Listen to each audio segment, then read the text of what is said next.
Okay, here I am out in my garage workshop, and what I've got here is an X-ray tube, and right here is the collimator box that I took off of it just a matter of moments ago. As you can see, it's got three different, 1, 2, 3 set screws. Those are basically like hex nuts, and what you have to do is unscrew all three of them, and those things secure to this brass ring right here. That brass ring is what allows the collimator to hold on to the tube itself. This is a Siemens tube. I don't know if you can see that or not. Siemens. Right there is the window. That's the window of the tube. And you'll notice that this window happens to be made of metal. Hang on. You can hear that? I don't want to tap it too hard because it'd be bad if my finger just went right through it. Beryllium is a very soft metal. Also kind of expensive, but it makes really good windows for an X-ray tube. So here we go. And see, this is basically a piece of 1/4 inch plate steel, and that's what that's what allows the tube to mount to the overhead crane. But, you know, of course we don't have that here with us right this minute. Okay, now then, what I'm going to do is, and hopefully they're not going to be too difficult to move, but I've got some more hex nuts here, and once I've got those off, then we'll be back in just a matter of moments and I'll show you some more stuff. Okay, y'all, we're back. I wanted you to see this. Okay, this is inside. Now I've taken off this ring, and I've also taken off this protective cap. Now what I've got here, it looks like they've put a 1/2 millimeter of aluminum in here, some added filtration. And all this is, see here, it's just a little 1/2 millimeter aluminum disc, and you can just take it right out. So, you know, you may or may not use this thing. Okay, I wish I had 3 hands, but I don't. Alright, now then, this is kind of an interesting thing. Here's the window. This is the inner window.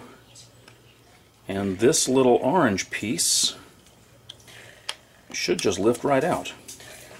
There it goes. This would be a lot easier with an extra person to help me.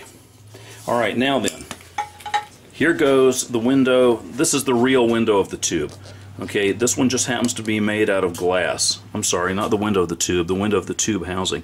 And I don't know if you can see down in there or not, but actually now we're looking right at the inside of the X-ray tube.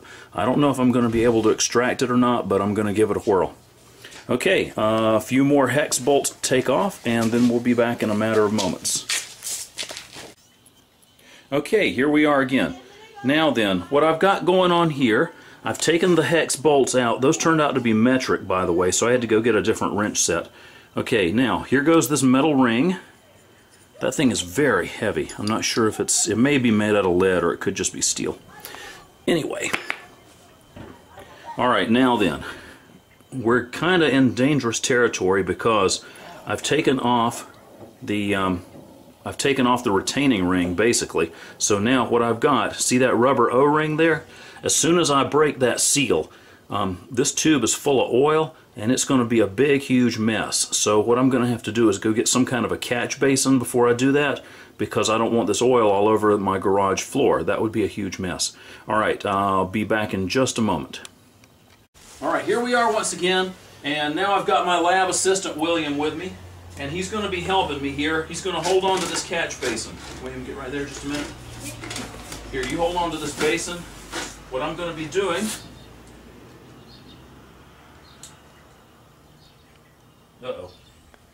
okay, what I'm going to be doing is taking the seal off very carefully. What's that? Just plastic. No, what's that? There's the... Hold on. Do it again. Okay, this thing here is just made out of plastic. Right. Okay. Dad, what's that? That is the messy oil that we want to avoid getting on ourselves at all costs. So, here we go. Gonna dump it in here. Good night, Irene. Okay, this thing is extremely heavy. If you don't believe an X-ray tube is heavy, just ask me and I'll tell you. All right, Will, are you holding that thing steady? Okay, super. Alright, check out how much oil is in this puppy. Yeah, that's a lot. Look at that. What kind of oil is this anyway? Is it Crisco? It's olive oil. Olive oil? Olive I oil. don't think so. I think it's some kind of like a thin motor oil. Ew. But it's clean. I'll give it that. Pretty much nastiness. Say, Dad, when's our next bonfire gonna be? I don't know. Why? Do you think we should ignite this oil? Yeah. I think that might make a big mess. Okay. Wait, That second seems to one, be there's most of the more. oil. Is there more? There probably is, but I can't hold this thing up any longer because it weighs about 40 pounds. That's a lot. And I'm old and weak. Okay, pause the film. We'll be back in just a few minutes. Okay, welcome back. Now this is day 2 of X-ray tube disassembly. Basically what I've got here, same tube as yesterday, only now we've taken away some of the retaining rings from the end, and now we can lift off this diaphragm, which wound up kind of being a bear, but eventually it came loose without destroying it. Oh, by the way, let me just take the time to say, when you go to disassemble an X-ray tube, make sure you bring along plenty of napkins, because this thing is a greasy mess. Okay, here's that diaphragm I was telling you about. Nice soft rubber. Okay, inside there's another layer. Okay, this is just like a protective disc. There's a hole in the middle so that the oil can flow back and forth. And if I can just get a grip on this with my fingernail, then we'll just pull it right out of there. Okay, here's the problem with not having any fingernails.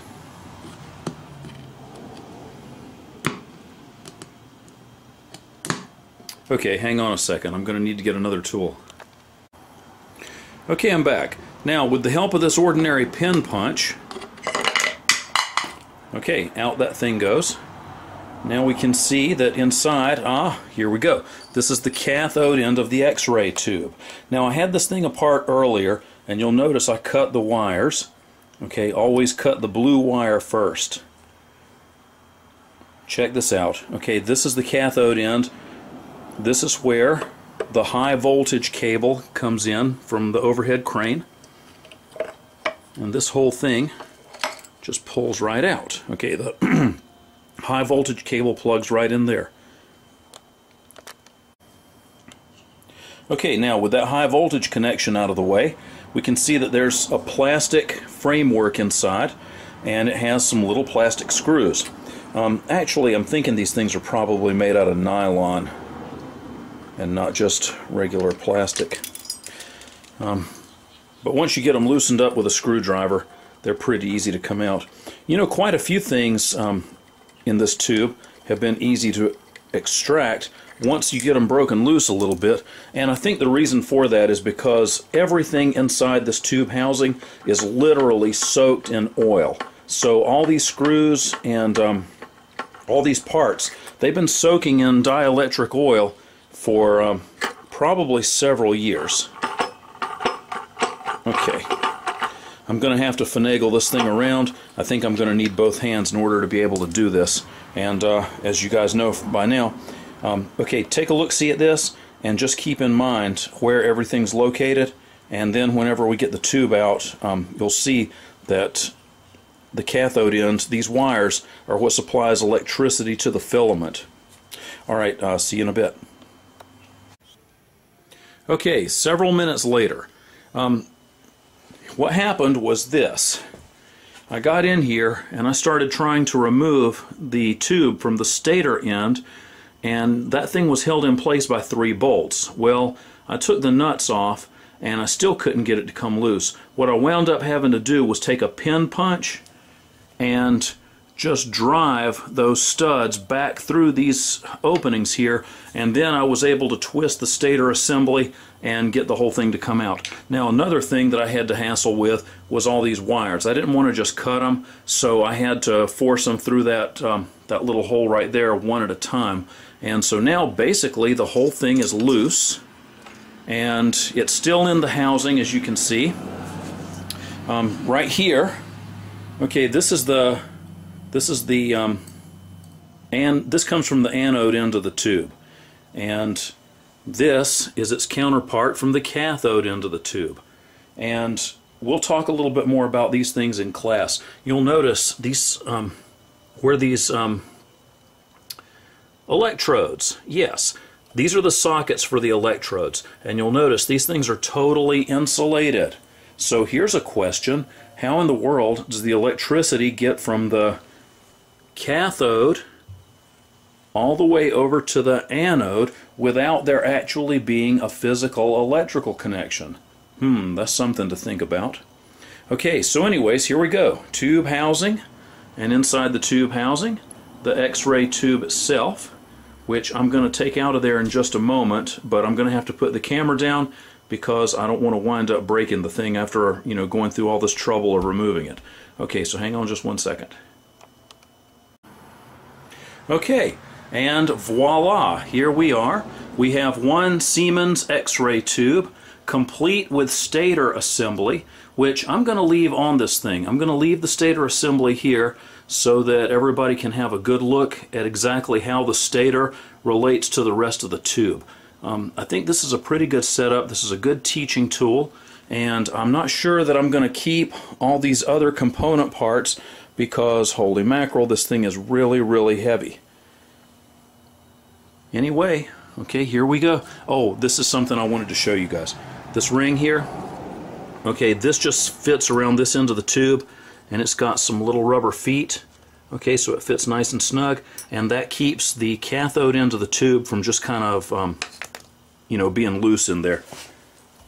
It gives it something to hang on to, something between the tube and the inside of the tube housing. Alright, so basically that's it. Over the course of the last couple hours, we've seen how to take a tube apart, and now we know pretty much the component parts. And whenever we're in class, we'll take a look-see at this thing in person. Everybody can get a hand on it and just kind of see how an X-ray tube works. And thanks very much. I appreciate it, and I'm sure I'll see y'all later on. Have a good day. Okay, here I am out in my garage workshop, and what I've got here is an X-ray tube, and right here is the collimator box that I took off of it just a matter of moments ago. As you can see, it's got three different, 1, 2, 3 set screws. Those are basically like hex nuts, and what you have to do is unscrew all three of them, and those things secure to this brass ring right here. That brass ring is what allows the collimator to hold on to the tube itself. This is a Siemens tube. I don't know if you can see that or not. Siemens. Right there is the window. That's the window of the tube. And you'll notice that this window happens to be made of metal. Hang on. You can hear that? I don't want to tap it too hard because it'd be bad if my finger just went right through it. Beryllium is a very soft metal. Also kind of expensive, but it makes really good windows for an X-ray tube. So here we go. And see, this is basically a piece of 1/4 inch plate steel, and that's what that's what allows the tube to mount to the overhead crane. But, of course, we don't have that here with us right this minute. Okay, now then, what I'm going to do is, and hopefully they're not going to be too difficult to move, but I've got some more hex nuts here, and once I've got those off, then we'll be back in just a matter of moments and I'll show you some more stuff.